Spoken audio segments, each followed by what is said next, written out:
ترکی کی عدالت نے ہاگیا صوفیہ کو میوزیم سے مسجد میں بدل لیا ہے۔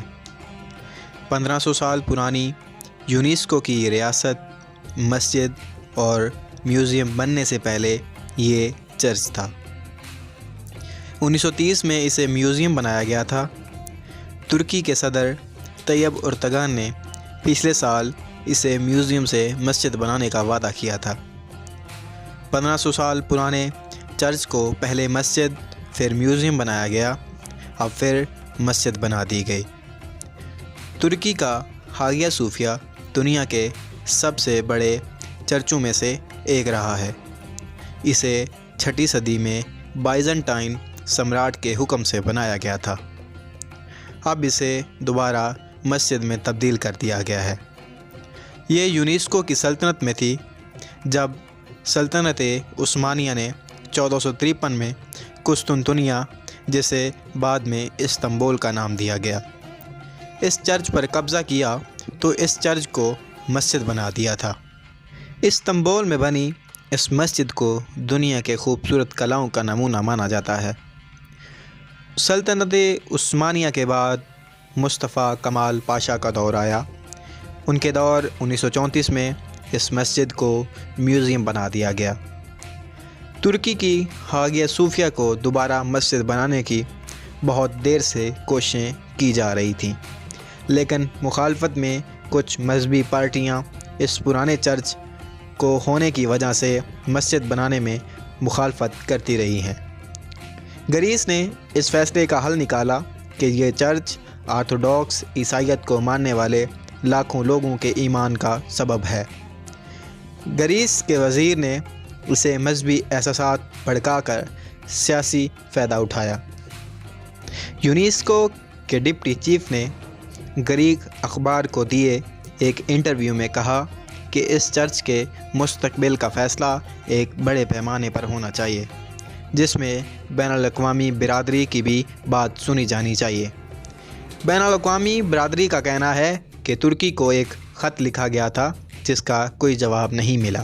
امریکی وزیر خارجہ مائک پومپیو نے کہا کہ اس عمارت کی حالت میں کوئی تبدیلی نہیں ہوگی کیونکہ یہ الگ الگ مذہبی عقائد کے بیچ ایک پل کا کام کرتا رہا ہے۔ آخر اس کی کیا تاریخ ہے؟ گنبدوں والی تاریخی عمارت استنبول میں بوسفورس کے مغربی کناروں پر ہے۔ بوسفورس وہ ندی ہے جو ایشیا اور یورپ کی سمت طے کرتی ہے۔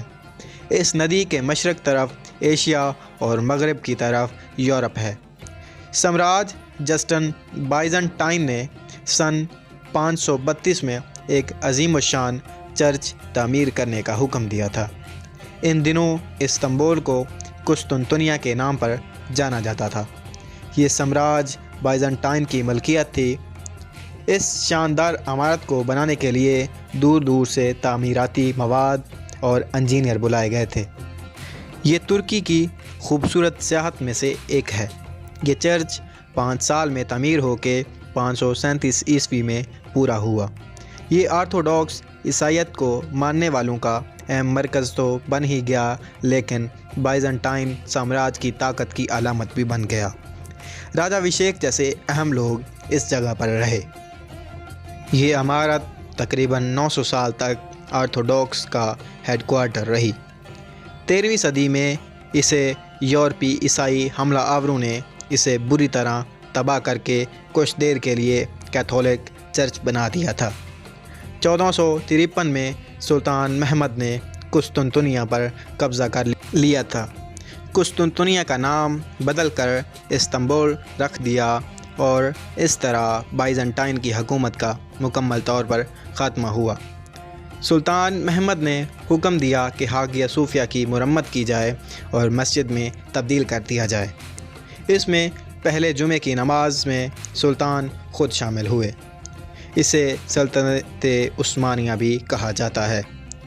مسلمانوں نے عیسائیت کی چیزوں کو توڑ دیا اور کچھ پر پلاسٹک کے کور چڑھا دیے۔ پہلے یہ صرف ایک گنبد والی عمارت تھی، لیکن بعد میں 6 میناریں بنائی گئیں۔ 17ویں صدی میں بنی ترکی کی مشہور نیلی مسجد دنیا کی کئی مشہور عمارتوں کے ڈیزائن میں ہاگیا صوفیہ کو کہا جاتا ہے۔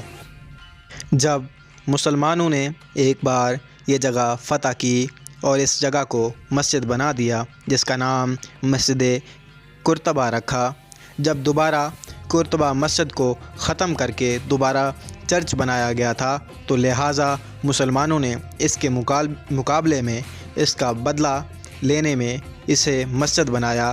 لیکن جب سلطنت عثمانیہ ختم ہوئی اور فرسٹ ورلڈ وار میں ترکی نے جرمن کا ساتھ دیا اور جب شکست ہوئی تو اس کے بعد ترک جب انقلاب لے کر آیا تو مصطفیٰ پاشا نے ترکی کے لوگوں کو اس کا قصوروار ٹھہرایا۔ جدید ترکی کے بنانے والے مصطفیٰ پاشا نے ہاگیا صوفیہ کو میوزیم میں بدل دیا تھا۔ 1935 میں اسے لوگوں کے لیے کھول دیا گیا۔ تب سے یہ دنیا کی اہم سیاحت میں سے ایک رہا ہے۔